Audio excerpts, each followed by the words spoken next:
Going live in a minute, actually 10 seconds.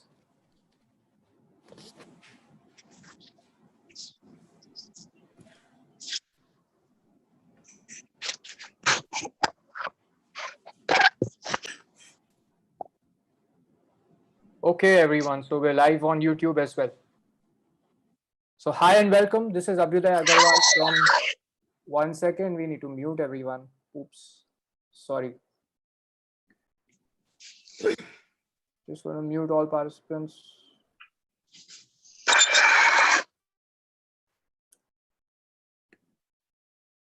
Hi, everybody. Welcome to the session on transfer pricing, case studies, and overview of methods. This is Abhyuday Agarwal, COO and co-founder at Lawseco, and we have with us Ashutosh Rastogi, who heads the tax practice and is a founder and managing partner at Amicus Services. And for some of you may have attended his session last week, and in case you didn't, you can still jump into this session. We had discussed an overview of the entire work involved in transfer pricing last session. Today, we are going to discuss some of the methods and case studies. So I'm going to hand over I'm going to have Ashutosh on screen, and he's going to start with his session now. And in the meanwhile, I'm inviting all of you to share if you're a tax practitioner or a student or a litigator or a corporate lawyer, and what is your connection with tax and transfer pricing. Okay, you can start sharing that on the chat box. We're also live on YouTube. I'm going to paste the YouTube link in case you want to chat there. You're most welcome to provide your introduction on the YouTube chat as well. Okay.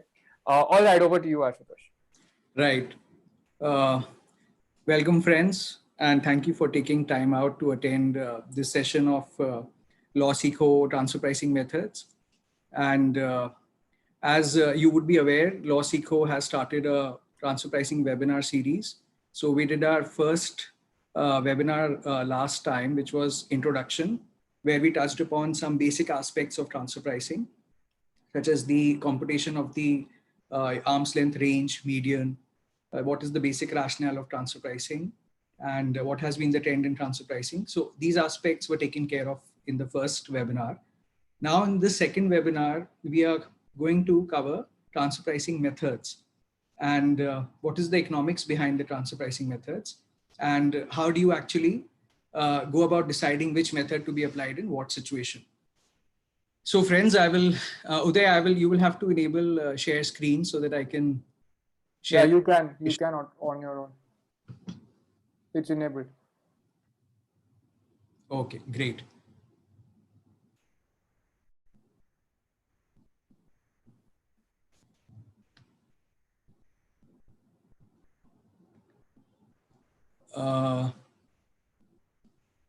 Uday, you will have to look into the controls once more because it's still giving me the message that the host will have to enable the sharing. 1 second.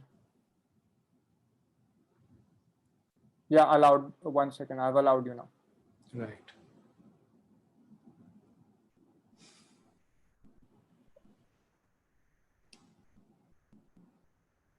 Is it? Okay, let me check. Yes. It's working, okay.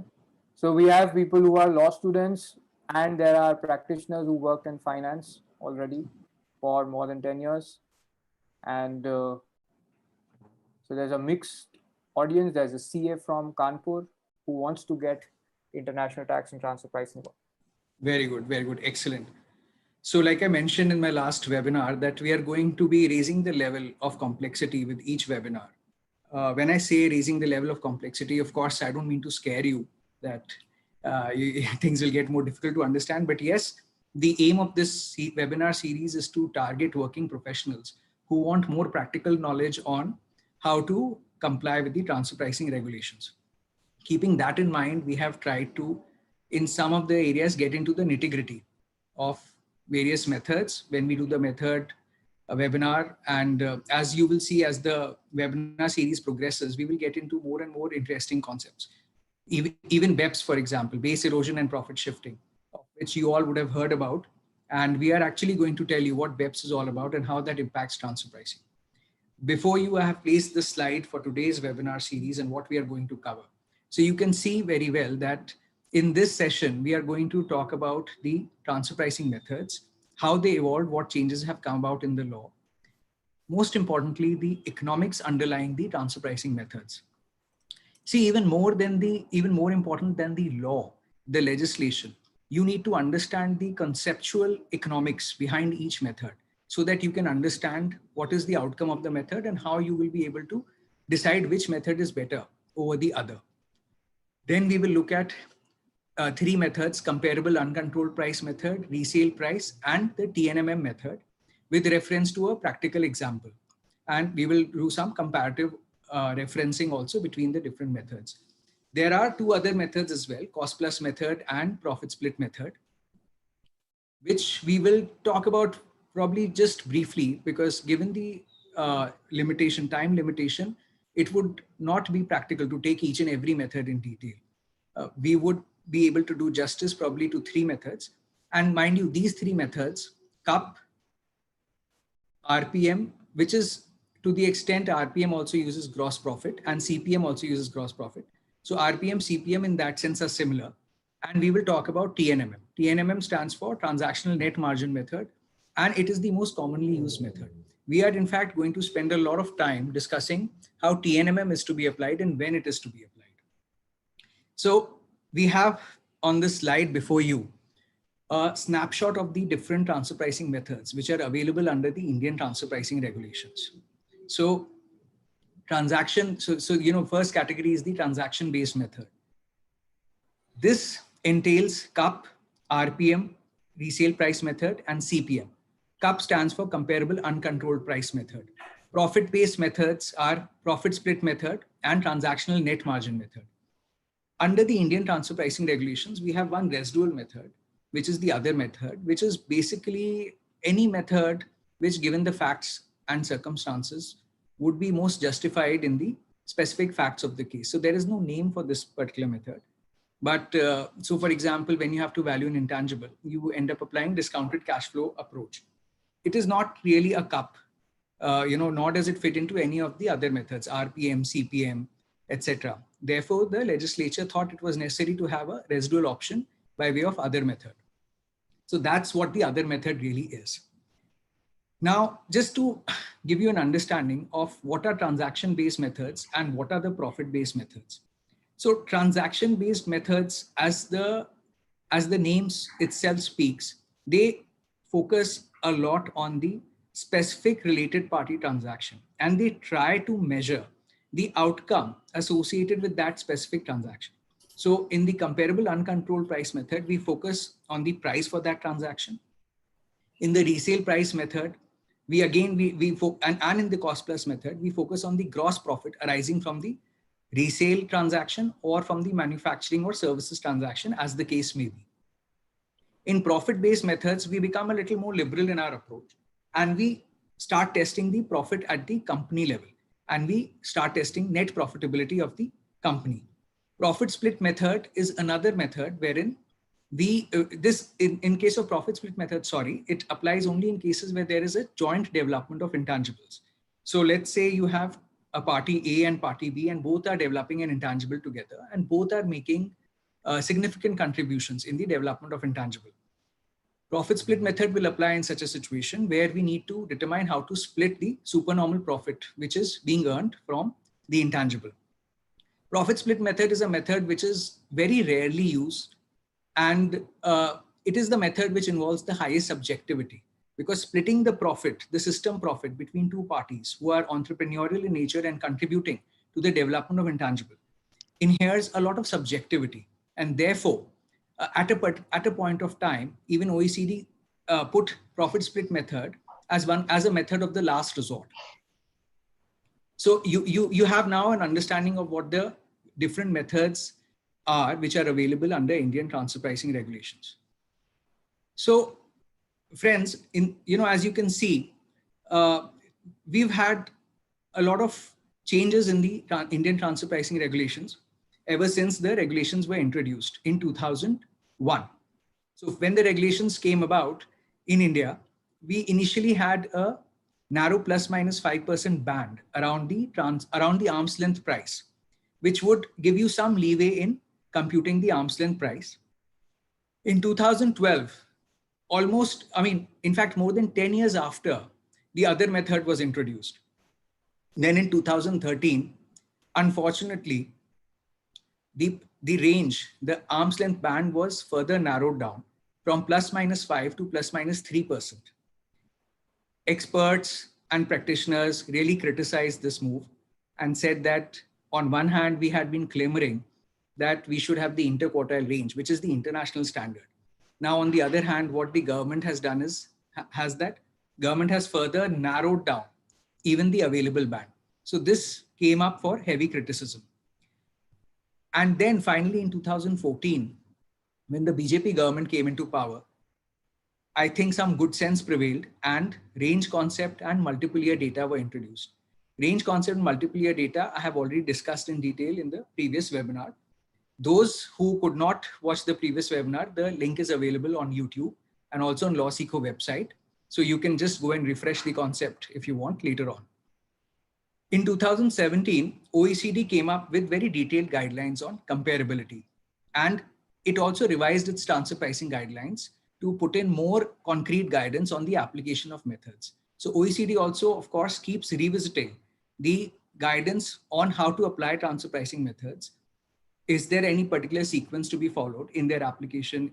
Is there some hierarchy to be observed? So on and so forth. So as they also mature, they keep updating the guidelines. Now, this section, which I'm just going to discuss, is all about the economics underlying the transfer pricing methods. So when I say economics underlying the transfer pricing methods, I simply mean the common sense understanding that has gone into the application of each method. We could have modeled this webinar in a manner that I would have put up the Indian rules or I would have put up the regulations before you and would have just taken you through them saying that this is what needs to be done. But I think that will completely kill the spirit of the transfer pricing methods and defeat the entire purpose. The testing of any price or profitability, the concept of that is rooted in the various definitions and the economics that comes into interplay when we apply these methods. So let's start with CUP, comparable uncontrolled price method. So in CUP, some of you, or rather many of you, if you are working professionals and you've come across some transfer pricing case studies, you would be aware that in the CUP method, we directly test the transfer price. So friends, I would just take you back to the first webinar wherein we had discussed what is the objective of transfer pricing. The objective of transfer pricing is to ensure that when two related parties are transacting with each other, they are dealing with each other at the fair price, which we also call the arm's length price. And the price as it exists without any testing or without any planning, any price at which you may be just dealing with each other, that is the transfer price. So in CUP method, what we are doing is we are directly testing the transfer price. Is the transfer price above the arm's length price or below the arm's length price? You cannot be more spot on than this. You cannot be more direct than this. This is the purpose of transfer pricing regulations.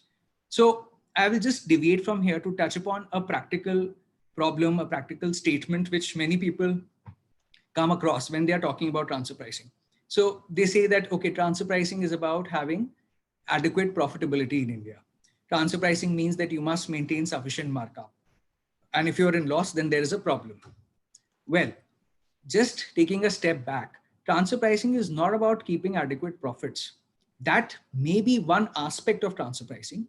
But to begin with, transfer pricing is all about ensuring that you have the right transfer price. Your transfer price is matching with the arm's length price. Gross profit, net profit, and any kind of other profitability is a fallout, indirect consequence of the transfer price. In that sense, CUP method is the most direct method because we are directly focusing on the transfer price. Then we come to resale price method and the cost plus method.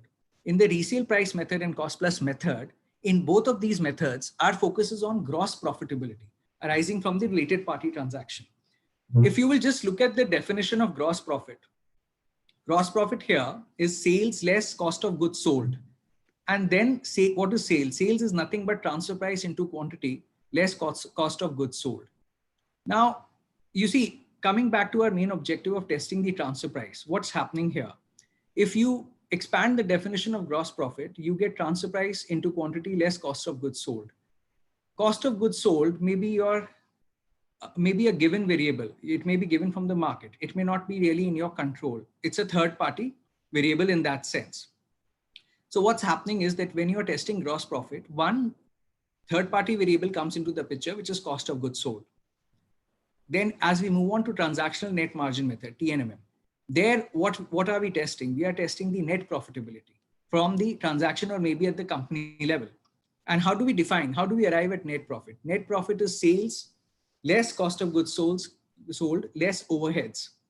So now if we look further expand this, we see that it is transfer price into quantity, less cost of goods sold, less overheads. So friends, what's happening here? The more we are moving away from transfer price and we are moving towards net profitability, we are introducing newer third-party variables, which are not necessarily in the company's control. Two related parties, when they're transacting with each other, they don't necessarily have control over what the overheads will be, what the cost of goods sold will be.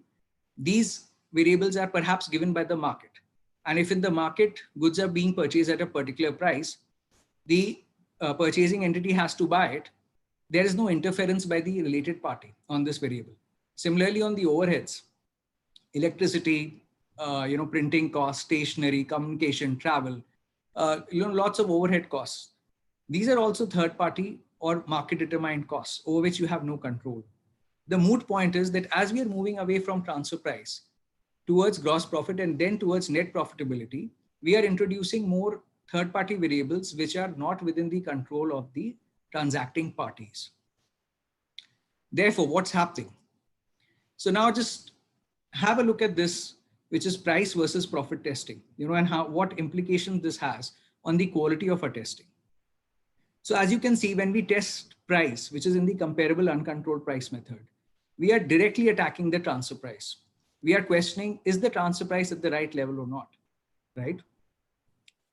Then as we are testing gross profit, we are testing the gross profitability, which is transfer price into quantity less COGS. So one extraneous variable is introduced and there is dilution of the accuracy of our testing. When we further move on to net profitability, we are testing transfer price, but with the impact of two more variables, cost of goods sold and overheads coming into play. So it could well be a case where your transfer price is at arm's length. You have chosen the right price. But let's say there are other costs which due to unfortunate circumstances have increased so much that your net profit is still low. That does not mean that your transfer pricing mechanism is faulty. That would simply mean that you will have to put in place the right adjustments to bring out the extraordinary nature of those overheads. So what's happening here is that as we move from price to net profit, the accuracy is getting diluted.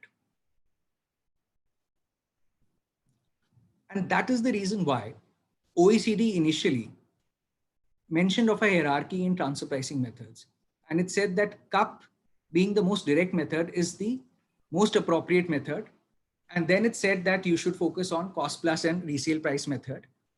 And then the methods of the last resort, transactional net margin method and profit split method. The logic of that was the dilution principle, which I have just explained, that as we move towards the methods of last resort, their accuracy gets decreased because of the impact of the extraneous factors. However, in 2009-10, OECD revisited its position, given the practical limitation in applying CUP as a method, given the practical limitation in applying even cost plus method and resale price method. And the most significant, the major practical limitation is the data requirements which these methods pose. So in view of the fact that actually transactional net margin method was being applied world over immensely and most commonly being used, OECD dispensed the hierarchy and moved to the most appropriate method test. Interestingly, this most appropriate method test is also enshrined in the Indian transfer pricing regulations. So position now is that theoretically or on paper, neither OECD nor Indian transfer pricing regulations endorse any kind of hierarchy. But anybody who wants to fully understand transfer pricing must be able to appreciate the economics behind the different methods and how or why, rather why CUP method is more accurate, followed by RPM, CPM, and then you have the methods of the last resort, which are profit split method and TNMM. So now, friends, having understood briefly the economics, the simple economics behind the choice of transfer pricing method, we just have a look at comparable uncontrolled price method with the help of a simple example. So like I had mentioned, that CUP is the most direct method, but though it's the most accurate method, you need very strict comparability requirements in case of CUP. You need to have a matching on a number of parameters, like you need to have the same quality of product, the same nature of product. You need to have same credit terms, similarity in the risks, even similarity in the geographical markets where the transaction is taking place. So if you have an identity in all these aspects, then you can apply CUP method. And CUP method can also be of two kinds: internal CUP method or the external CUP method. So in the first example, where the parent company sells a product to subsidiary and also sells the same product to an unrelated company in the same market, which is India, here you have an internal CUP. And let's say if in another case, two unrelated companies were selling the same product amongst them, and in market again being the same, which is India, then this would have been an external CUP. Internal CUP is more commonly applied simply because many times in external CUP, these stringent comparability parameters of CUP are not satisfied. You may have differences in time period, or you may have a different market, because of which CUP method gets rejected.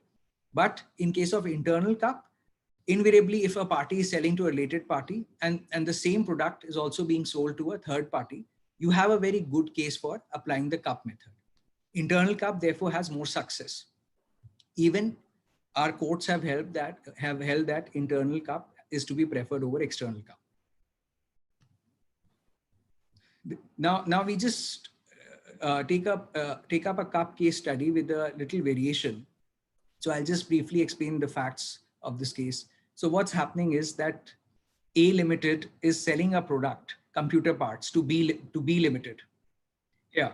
So A sells to B Limited, which is the associated enterprise.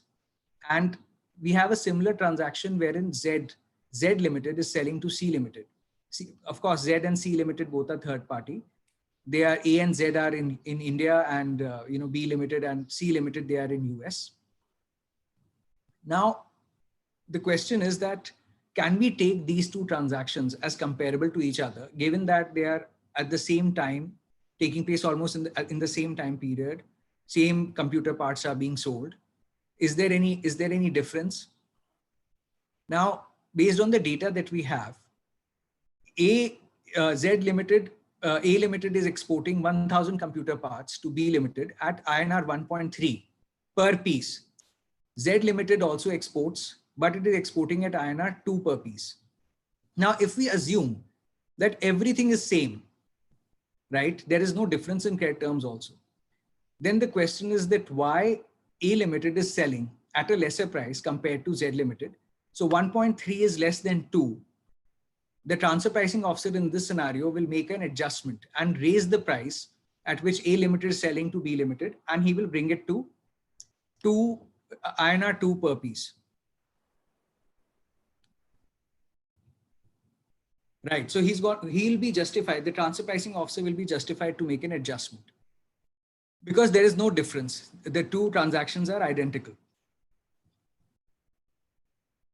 But supposing we make a variation and we say that there is a difference between the two, and the credit terms in case of Z Limited are of 30 days, whereas in case of A Limited, you have to pay rupees 1.5 per unit upfront, right at the time when the transaction takes place. Then the question is that because of this difference, should we completely forego this third-party transaction? Should we not consider it all as CUP, or what should we do? Well, the answer in this case is that as far as possible, when you have CUP data, you have to try and see if you can make a reasonable adjustment to account for the differential factor. Here, the differential factor is credit term.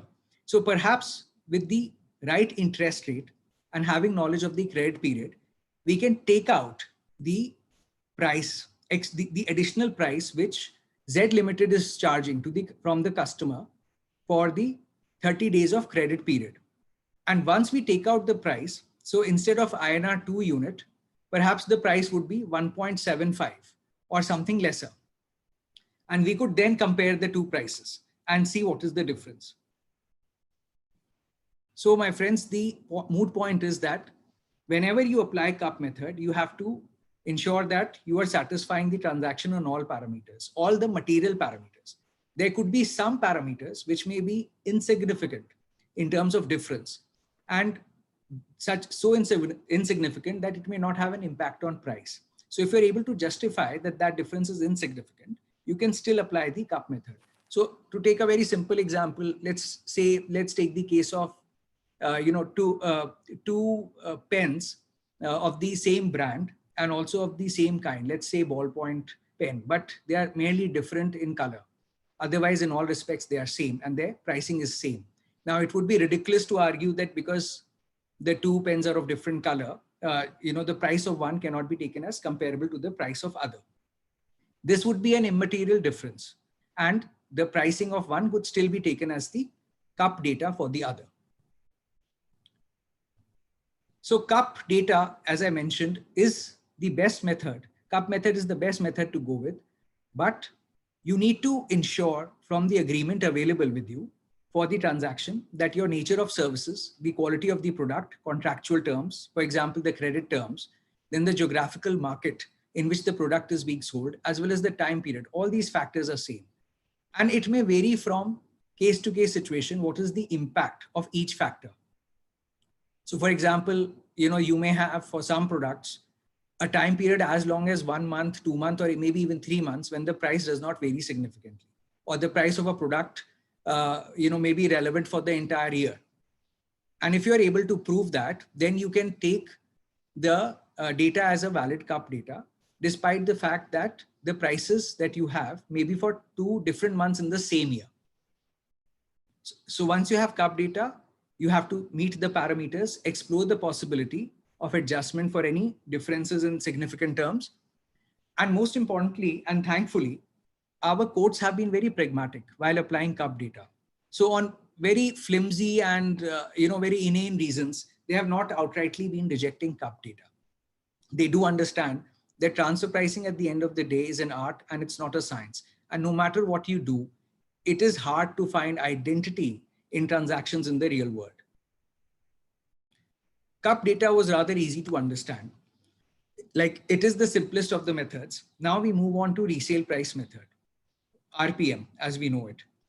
Many of you may be aware that in resale price method, we test the gross profit margin of the reseller. So here in this example before you, you have a parent company selling goods to the subsidiary, and the subsidiary in turn sells in the open market to the customer. So cost of goods sold is 92.5, subsidiary sells at 100 to the customer. The margin which the subsidiary makes is 7.5% on sales. This is the gross profit. Sales less cost of goods sold. So it earns a gross profit margin of 7.5%, right? In this scenario, we do not have direct evidence on the price at which the subsidiary buys from the parent company. Because we don't have any direct evidence on this price, and nor is third-party data available in the open market, we take the results, financial results for subsidiary company, and we try to find out what is the gross profitability that it's earning from the sale. So it turns out that the gross profitability is 7.5%.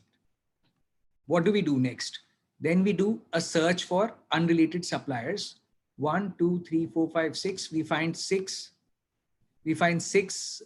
unrelated suppliers. We find out the similar financial results for them. We find out their gross profitability.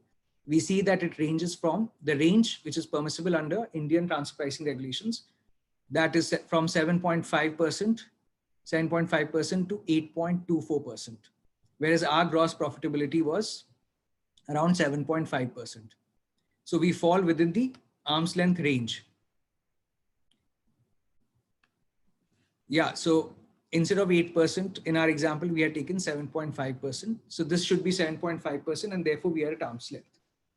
This is a very simplistic example of how you actually apply gross profit. Now, more important is that When can gross profit not be applied?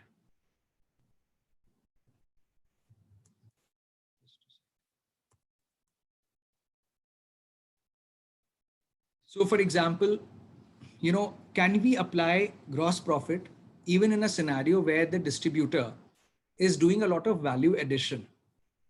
So the distributor is not just buying and reselling, but let's say it even starts providing after sales services. Before I get into that question, I just wanted you to focus on this slide and give some thought to it as to what is really the economic return for a distributor. So you see, what does a distributor do? A distributor buys goods on one hand, and then it resells. It makes money out of the difference between sale and the cost of goods sold, which is its gross profit. So whatever it earns, its bread and butter depends on the gross profit. If you further break up the gross profit into two parts, you can say that gross profit is a sum of net profit plus value-added expenses. Now, what are these value-added expenses? Net profit plus the value-added expenses, which is nothing but, let's say the distributor has a go down or a shop from where the distributor operates. So it pays rent for that shop. It may have salaries of 1 or 2 people that the distributor has engaged, electricity and other overheads. So this part, where these are the operating expenses for a distributor. These are called the value-added expenses. So the entire sale for a distributor can be split into gross profit plus cost of goods sold. Or in other words, a distributor earns net profit plus it recovers its operating cost plus cost of goods sold. Now this net profit is what the distributor gets in terms of reward. It is the economic return for the distributor. This simple equation will help us understand in what situation for a resale transaction should we apply gross profit, or in which situation should we apply net profit as a function of sales. Should we take gross profit on sales, which is RPM, or should we actually take net profit on sales, which becomes TNMM? Now, just coming to a little more nuanced version of the same concept, we have two distributors, distributor A and distributor B. So like I mentioned in this example, there is one fundamental difference in the activity of both the distributors. Distributor A does not provide any warranty services. It does not do any after sale service. So if you've sold a particular product and there's a defect, distributor A is not going to have its personnel run to the customer, fix the product, or do any follow-up kind of activity. Distributor B, on the other hand, provides warranty services. So it is actually keeping some staff with itself to provide those warranty services. So it may do some kind of follow-up, or customers may approach it to get the repair job done. It may have to even incur the expense of the replacement of the parts that need to be repaired, so on and so forth. So certainly what happens in this scenario is that distributor B ends up incurring extra cost. In other words, the value-added expenses for distributor B are now higher compared to distributor A. What does that mean? What that means is that distributor B, in order to sustain and survive itself, will have to charge a higher price for the same product from the end customer.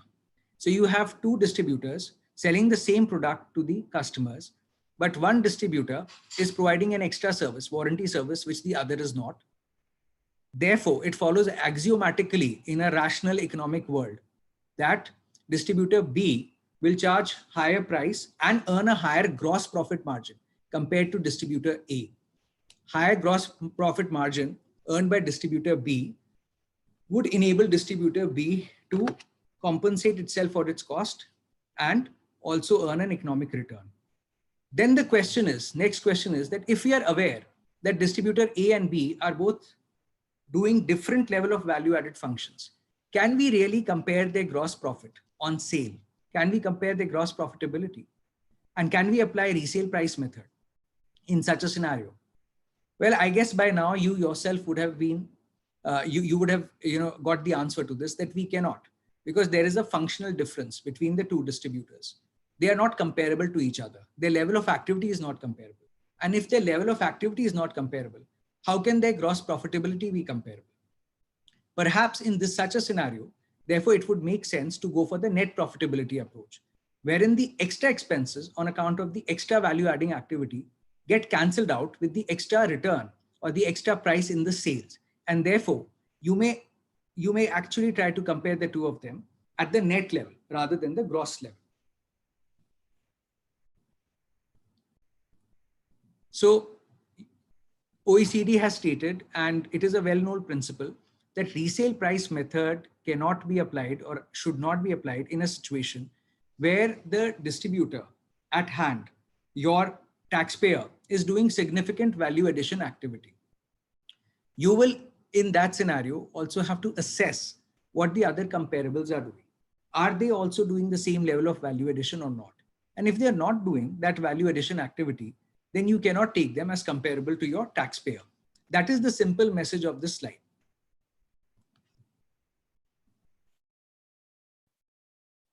Now we will spend some time understanding the transactional net margin method, TNMM. So as the name of this method itself suggests, here we test the net margin or net profitability. Again, before we just look at the transactional net margin method in detail, these are some practical and pertinent questions which the tax finance professionals or the transfer pricing practitioners need to keep in mind when they are selecting a particular method. So you did not have CUP data.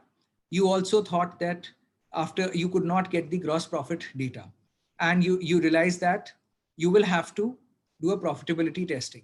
So the first question is that given that you don't have data on prices, you will have to test the profitability.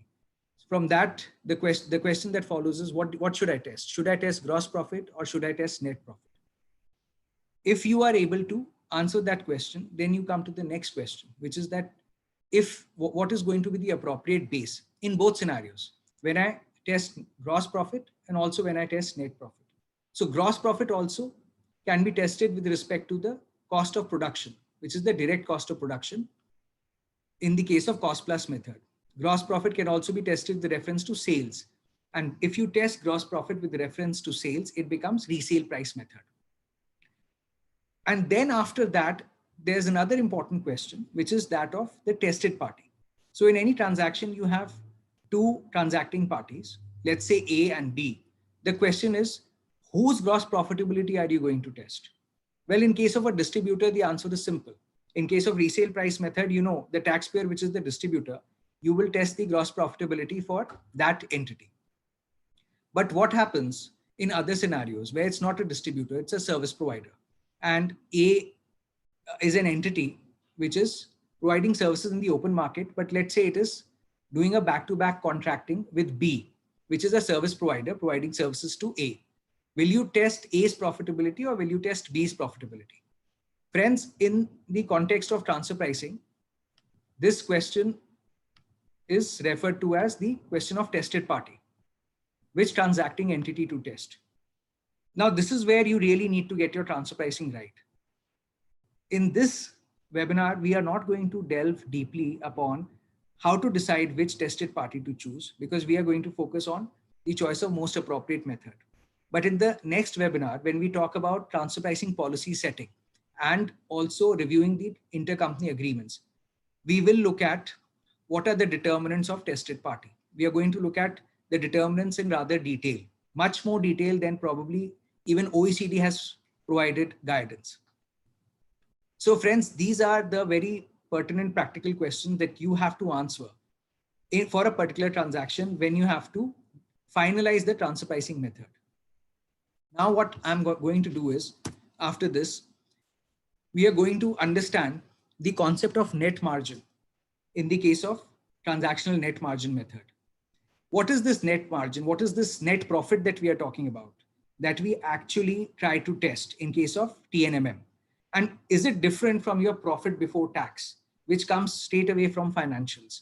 And if it is different, then how is it different? Well, friends, the answer is that yes, your operating profit for purpose of transfer pricing is a slightly different concept compared to the profit before tax concept in the financial statements. So there are certain exclusions and inclusions which are made to the profit before tax to arrive at the operating profit for purpose of transfer pricing. In a transactional net margin method, we compare the operating profitability of the comparables with the net operating profitability of the taxpayer.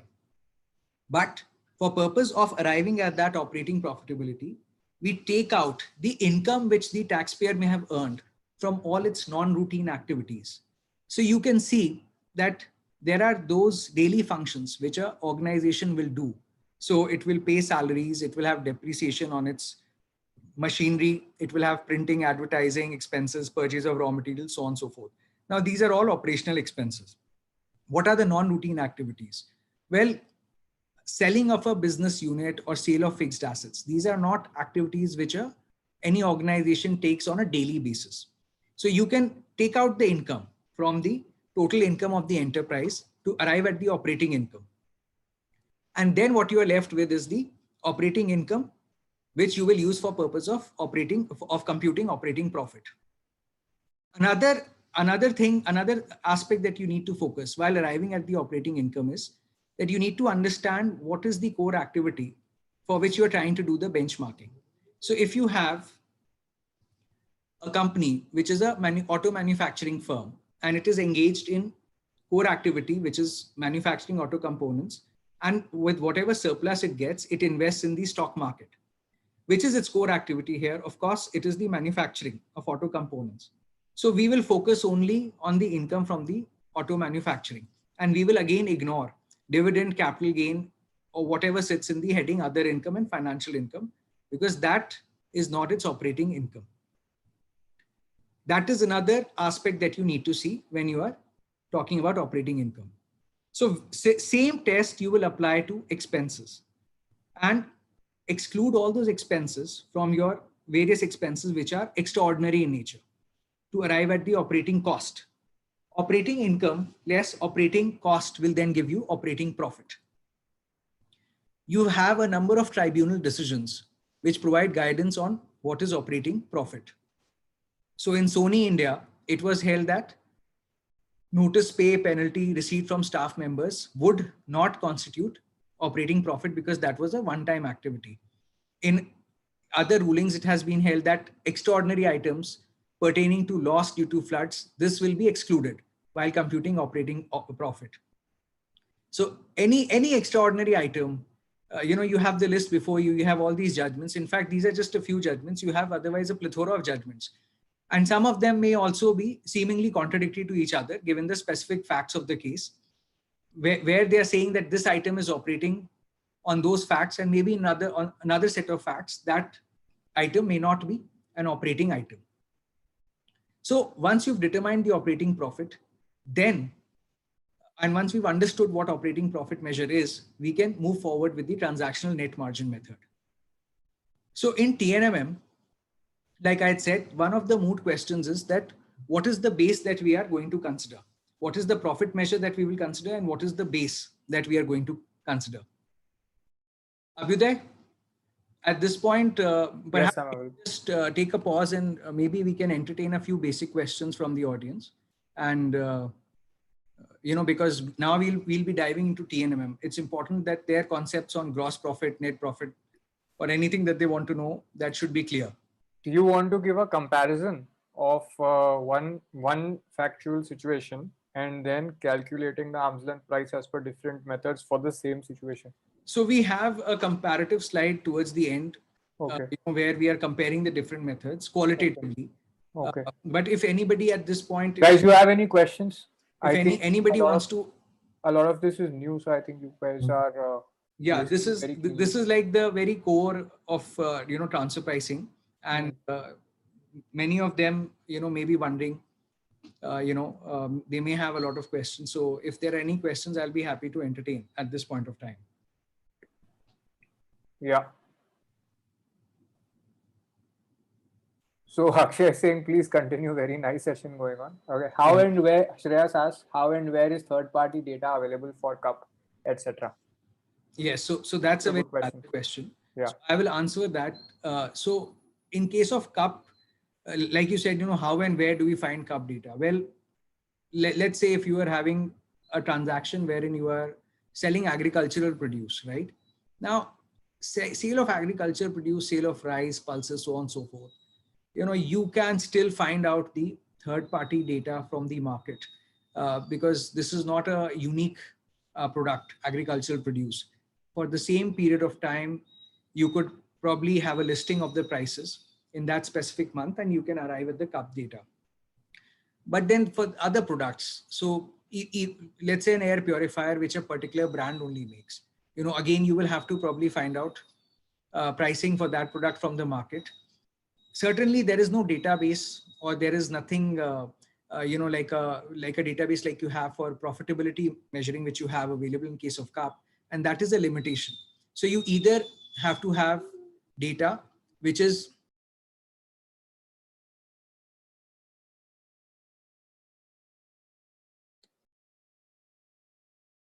You got mute, 1 second. You have to unmute yourself.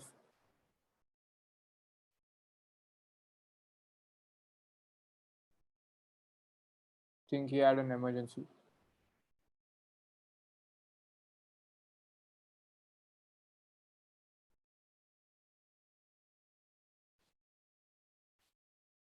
Just hang on for a moment. You need to unmute yourself. Yeah. Okay. So for past 10 seconds, we couldn't hear you. Yeah. For the past 10-15 seconds, we couldn't hear you. Could you please repeat before you Okay, so sure. I'll just repeat. Can you hear me now? Yeah, very good. Right. So I was explaining on how to get data for cup. So for cup, we do not have any database which from where you can get the cup data for different transactions. But in some of the cases like sale of agricultural produce, you may be lucky enough to get the data for various agricultural produce kinds like pulses, rice, etc. from the open market. So you really have to do a, just Google or a market search for data. But most of the times, in case of cup, the taxpayer himself, if the taxpayer is fully aware of the transfer pricing basics, would have been maintaining some pricing references when the taxpayer undertakes a transaction. Either the taxpayer would have an internal third-party comparison. So the taxpayer would be well advised to save that data and keep it as a reference. Or if not a sale by the same company, then there may be some other companies within the group that may have sold the product to third parties. The taxpayer can access to those prices within the group. And such a price gives you a very strong foundation in transfer pricing defense, because that is your internal cup data, like I said, and even more accurate than external cup data. Having said that, yes, it is a very serious practical challenge to find cup data and to apply cup method. Also because of the different comparability factors which need to be satisfied in case of cup method. I hope I've answered that question. Any other question, Uday? Yeah, Akshay is asking, can quotation from a third party for a transaction which does not materialize, can it be considered as a valid third party comparable data? Very good question. So that shows that we have now audience who are certainly very much acquainted with the tax, finance, and the transfer pricing world. So under Indian transfer pricing regulations, bona fide quotations can be relied upon as cup data. The definition of arm's length price, if you will look at the definition, that itself says that a price which is proposed to be used. To my understanding, the price which is proposed to be used or price that could have been used, the use of terminology like that itself suggests that there is scope to use a quotation, a bona fide quotation as a cup data. There are also a number of tribunal and high court rulings now, which say that if you have a contemporaneous quotation, contemporaneous meaning a quotation which is about the same point of time as your transaction itself, and in other parameters, the quotation is meeting the tests of comparability, product quality, credit terms, etc., then certainly you can rely upon that quotation as cup data. Yes, Abhyuday, any further questions? No, we can continue. All right, sure. So, my friends, I have already explained to you what is the difference between gross profitability and net profitability. On this slide, we have talked about we were speaking of a number of points which I have already covered in the previous slides. So we will straight away move on to a case example for transactional net margin method. So on the facts, what's happening is that a company, which is a reseller in India, it is not just a plain reseller, it is a value-added reseller. So when I say a value-added reseller, it means that over and above the resale function, it is carrying out some additional services as well. Now, these services could be any kind. So for example, warranty services, or it could even be delivery to home, a door-to-door delivery, which is also an additional service. And for that purpose, a company will have to employ extra staff and incur extra costs to be able to provide such service. So exporter P company, which is the related party, sells to A company. A company, after the import of the products, sells to third party. The question is what method to apply, whether gross profit method or resale, which is the resale price method, or you apply transactional net margin method, which tests the net profitability, net operating profitability. Now, in this scenario, clearly, a company is doing more than just the resale function. Therefore, we need to test the profitability at the net level so that the extra expense which a company is incurring on account of the value addition gets knocked off against the extra price that a company would be charging the third party. And with that leveling effect, we have a broader range, of comparables that we can choose from. So here what we've done is we've just repeated the slide which we had showcased earlier, that in such a scenario, it is the net profit, TNMM, which is more relevant and not RPM. Even though you see in the functional identity or the main characterization of the taxpayer in India is that of a reseller. So you need to bear in mind these nuances, that just because there is a reseller, you cannot jump to a conclusion that resale price method is the most appropriate method. You need to ask further questions. What kind of activity is the reseller actually doing? And if it is providing additional services, you apply the transactional net margin method. How do you apply the transactional net margin method? So one person just some time back had asked a question that do we have any database available for CUP method? And my answer to that was that no, we don't have any database available. But to apply TNMM, which is to find out what's the net profitability of similar kind of comparables, yes, we do have databases which are publicly available. There are various databases like Capitaline, Provis, ACE-TP, which are available in the Indian context. And on those databases, you have to run searches for the kind of companies that you want to find. So if you are wanting to find a company which is also engaged in resale activity, then you will apply a filter of trading sales upon total sales. And you will, let's say this filter you will apply will be trading sales by total sales greater than 75%. So you will automatically get companies which are into trading. You can further fine tune the companies by the nature of products. What is the kind of product that you are reselling? And in that manner, with the help of all the data, you can arrive at a very nuanced search result. So here in our example, based on the search, we are getting a range of 4 to 8%. And then you have to see what is your operating profit by sales of the tested party, the taxpayer. And so it so happens to be 5%. So 5% lies within the range of the comparable operating margins. And therefore you can document all this in the transfer pricing study. And you can say that, yes, you are at arm's length. So that's how transactional net margin method would be applied. When you are actually when you are actually applying transfer pricing method on operating cost, you need to understand one thing, that in transfer pricing parlance, you also talk of what we refer to as the cost plus model. And what often happens is that people get confused between cost plus model and one of the transfer pricing methods, which is the cost plus method. And when they have to do their transfer pricing compliance, like filing the form 3CEB or maintaining transfer pricing documentation, for those companies which have applied a markup to their total cost, they often report cost plus method as the right method. Now that is not right.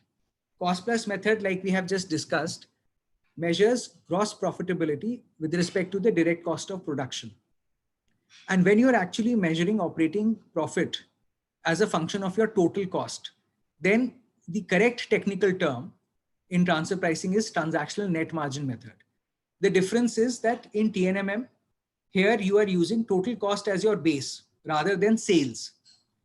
Therefore, the right method for reporting purpose here will be transactional net margin method. This is a very common confusion which I have seen in practice that people tend to make. So all the finance professionals, practitioners here may kindly note that when you have a service provider which is providing services, let's say to a US associated enterprise or wherever in the world on a markup basis, on a full cost markup basis, then friends, the correct method is not cost plus method, but rather transactional net margin method. So I thought it's just important to point out this nuance. Now, transactional net margin method, as we have seen, is a method you can apply easily because you have publicly available databases on which you can run searches and you can determine the comparables. In fact, it is so easy to apply compared to the other methods that it is the favorite method of the tax department. It is also a method which is most disputed and prone to litigation, simply because of the fact that it leads to significant amount of transfer pricing adjustment. You are applying transactional net margin method at the company level. So just by playing around with the comparables, you can increase or decrease the profitability. It's easy for the tax department to increase your profitability by bringing in some high margin comparables. The taxpayer, on the other hand, will argue that these comparables are not similar to us. These high margin comparables should go out. Rather, these low margin comparables should be taken as for a transfer pricing purpose. So this dispute keeps going on in case of TNMM. It does not have as much accuracy as does CUP method, because as I mentioned, in TNMM, you are taking into account not just the cost of goods sold or the direct cost, but also the overheads. And therefore your focus on transfer price gets diluted. And when you apply transactional net margin method on a company level and you compare your taxpayer's entire company operating profitability with that of the comparables, in a number of cases, looking at the size of your related party transaction, you need to make a proportional adjustment to the total adjustment that you may have before you. So if only 30% of your total cost is import of raw materials from associated enterprise, then you need to make a 30% adjustment on the transfer pricing addition so that you are in proportion with your related party transaction percentage. These are some of the limitations and certain points to be kept in mind while applying the transactional net margin method.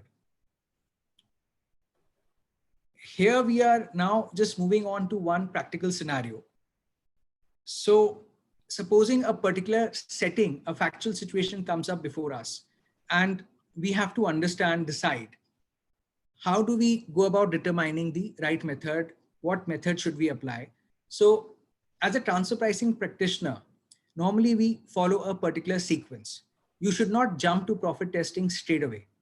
If you have a particular situation like we do here, so let's say, what's the situation? Here the situation is, there is raw material being purchased by XB from XA.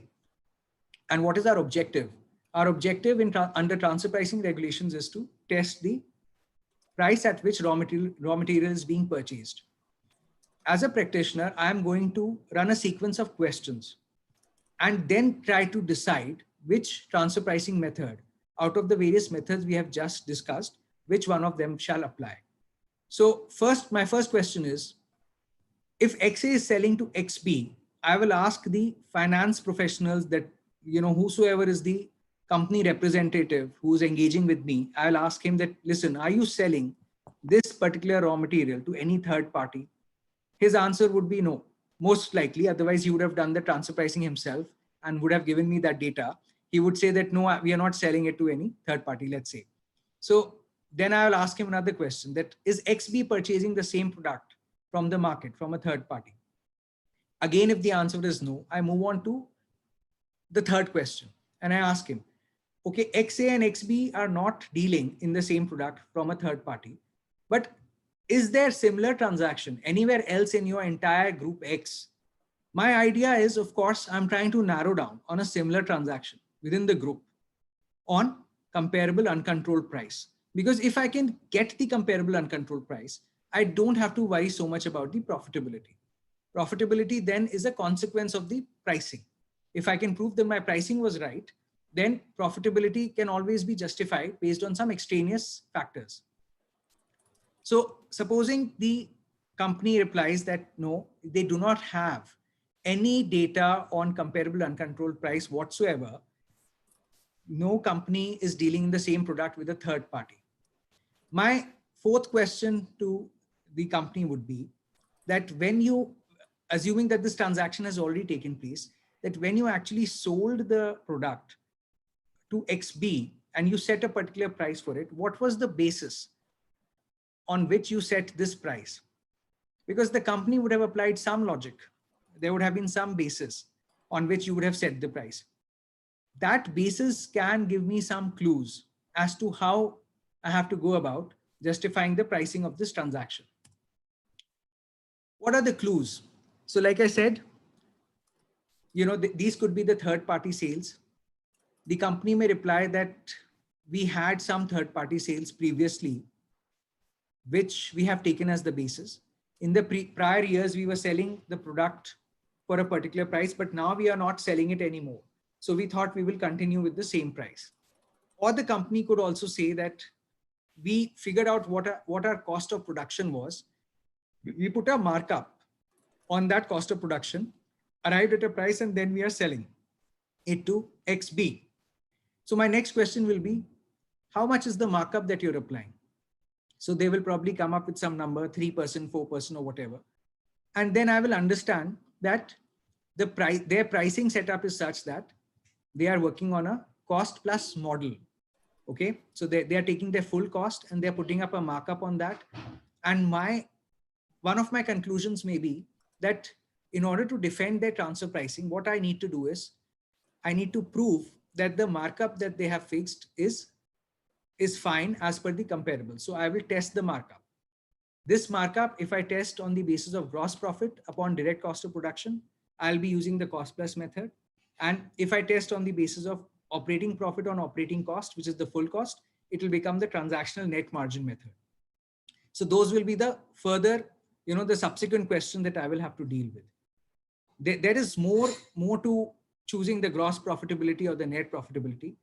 There are some more variants. There are some more factors to be considered. We will be getting into detail of those factors when we come to the next webinar series, which is transfer pricing policy setting. So when I have to actually establish a price in an intercompany transaction, should I set the price per se of the product? Should I set the gross profit? Should I set the net profit?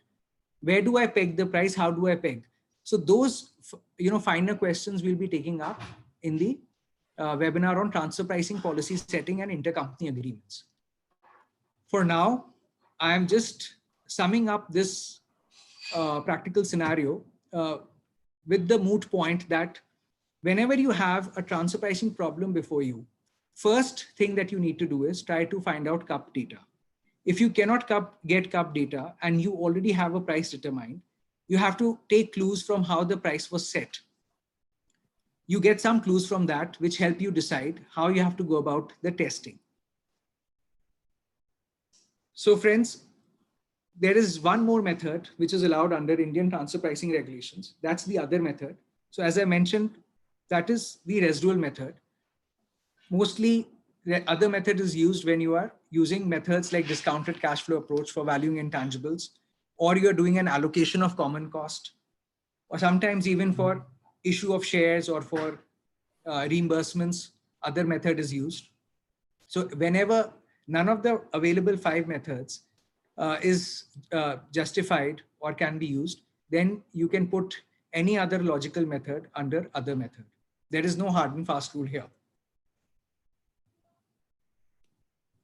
This is a comparative view on the different methods. We've already examined the various methods. Just to do a quick summary, as we move from CUP method, RPM, CPM towards the TNMM and profit split method, the extent of accuracy diminishes, mainly because the role of third-party factors comes into play. In cup method, we are directly testing the price. So there is higher comparability. In resale price method, we test gross profitability. It's not as accurate as the cup method, but they're certainly more accurate than the transactional net margin method, because you are not letting the role of overheads come into play. Cost plus method also similarly. It is more useful in case of a manufacturer. You will apply transactional net margin method when you get neither data on cup method, nor do you feel that resale price method or cost plus method can be applied. One scenario when you should apply TNMM is when you have a value added reseller and you want to find out, you want to test the economic return on sales. Their gross profit margins are not the appropriate indicator.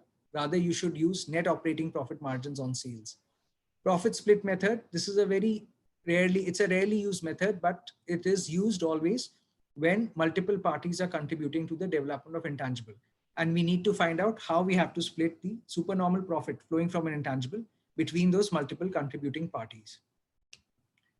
So this is a quick summary of the different methods that we've just discussed. A parting thought on the commonly used methods for some common transactions, commonly occurring transactions. Royalty is a very common cross-border transaction, and the most commonly used method for royalty is the cup method.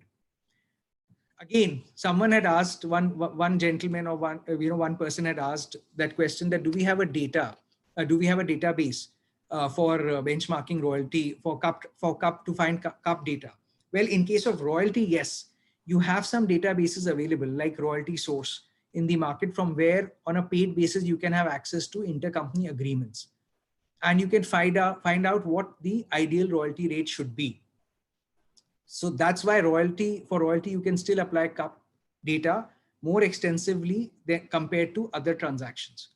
For management fees, now what management fees, which is typically your payment of charges for common services like HR, IT services, payroll processing, so on and so forth, undertaken in a centralized fashion for a multinational company. Commonly used methods for management fees are cup method, other method, or TNMM. Other method, when you have to do a allocation of the common cost for management fee. So let's say you are rendering management services from a centralized base. You have a centralized services team in Singapore, which is providing IT services to the subsidiary in India. You're also providing IT services to the subsidiary in Australia. And you have a common cost base because you have a common team of people providing services. So you will probably allocate their cost between Australia and India based on the number of requests for the IT function that you're getting. And when you do that allocation and apply a markup, then you can use the other method. TNMM is also used to justify management fees, but it is a very indirect way of testing management fee. Again, for interest on loan, you have a database available, say for example, Loan Connect database, from where you can find out the cup data for the loan transaction. For interest on loan, cup is the only sensible method to be used. And you can find out comparable transactions either within the group, which will be internal cup, or you can, like I mentioned, you can use some external database like the Loan Connect database, or you also have Bloomberg database. And mind you, these are expensive databases. So companies commonly do not subscribe to same. Transfer pricing consultants do have access to them. And when you have to benchmark a loan transaction, you will have to get in touch with your transfer pricing consultant and seek assistance. Even for a royalty transaction, you may have to do that. So since they have access to these databases for their multiple clients, they will be able to download and give you the arm's length price for these transactions.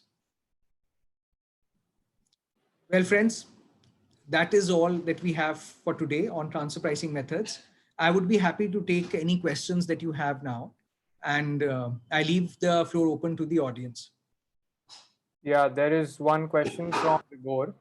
He's asking that what role do you expect from a fresh graduate regarding transfer pricing matters? And he's asking whether major functions collide with those of CAs. So where do you actually draw the line between the role of a CA and a fresh law graduate who's working on transfer pricing matters? Right. So it's a question which is close to my heart since I'm a lawyer. Now to give you a background about myself, I did graduation in economics. I studied law from Delhi University, and then I did my master's in law from New York University School of Law. I did not have commerce in my 11th or 12th standard, and in fact, I had science with economics, and I did not study commerce even in my graduations. Like I mentioned, I did economics, and so transfer price. But still, there I am. I am specializing in transfer pricing for the last 15 years, and we have many of the top accounting firms in the country as our clients who routinely take services from us. I have argued a lot of transfer pricing matters in the tribunal and high court. And we are doing transfer pricing end-to-end, transfer pricing, planning, documentation, everything. We have a team of lawyers who are also not chartered accountants. They don't have even a CA degree as a secondary degree, but they are learning transfer pricing, understanding the nuances on the job. So I'm very proud to say that at Amicus, we have a division where the transfer pricing services are being provided by lawyers whole soul, and they are doing everything end to end. So just a partial answer to your first question, that what role lawyers have in respect of transfer pricing. Lawyers can do any and everything in the transfer pricing, provided they have the enthusiasm and the interest for the same. You need to have some understanding of the economics, some understanding of how businesses work. And once you get that understanding, then things start falling in place. Yes, certainly if you have an understanding of commerce, balance sheet accounts, it is an add-on. Expectation from lawyers, if you are asking from a hiring perspective, is that certainly we value lawyers who have more exposure to transfer pricing compared to those who are complete freshers. We are more interested in lawyers. Any firm would be more interested in lawyers who are more comfortable with accounts, tax, and are not scared of numbers, most importantly, because in transfer pricing, numbers will be thrown at you. So you will have Excel sheet, full of numbers. So you have to be comfortable with numbers. And it is not very high level maths like algebra, calculus. It is basic common sense and economics related maths. So if you have these skills and you have a passion for tax, which I believe you may have figured out or felt at a point of time when you are probably studying tax as a subject in your law school, and you're not scared of numbers, then certainly. We've also referred people to, a lot of times for internships who've completed the corporate tax and transfer pricing course. And Yes. Having done that, basically you're comfortable with the common thought processes that somebody working on a transfer pricing matter or an international tax matter would go through. And you have done like 2 mock exercises every week for a period of 12 weeks. So that is something that helps. And Ashutosh is also a guest faculty in that course. So basically what matters is that one is interest, and if you have some prior knowledge of the area, not just by reading up some case law and statutes, but having done some work, then that makes the training part of a practitioner much easier. So that is what usually people prefer. But yeah, Ashutosh, please go on and share your inputs and your experiences on who you prefer to hire. Yes. So certainly, like Abhyuday mentioned, that if you've had practical training in transfer pricing or even in tax laws, then certainly that gives you an edge. But I think what really gives you an edge is your passion for tax laws, because we've had lawyers who didn't know anything about transfer pricing when they joined the firm, but they had passion for tax as a subject. And with the right guidance and coaching on the job, they're doing very well in transfer pricing, and they have come to appreciate what the discipline is about. So like I mentioned, that there's an economics to the choice of each methods. If you understand the economics to this, just as you have to understand case of any corporate law transaction, any M&A transaction, then, all this talk about transfer pricing being an accountancy dominated domain, I don't think that is correct. It is open for economists. It's open for MBA professionals, lawyers, or anybody who's passionate about it and wants to make a career in it.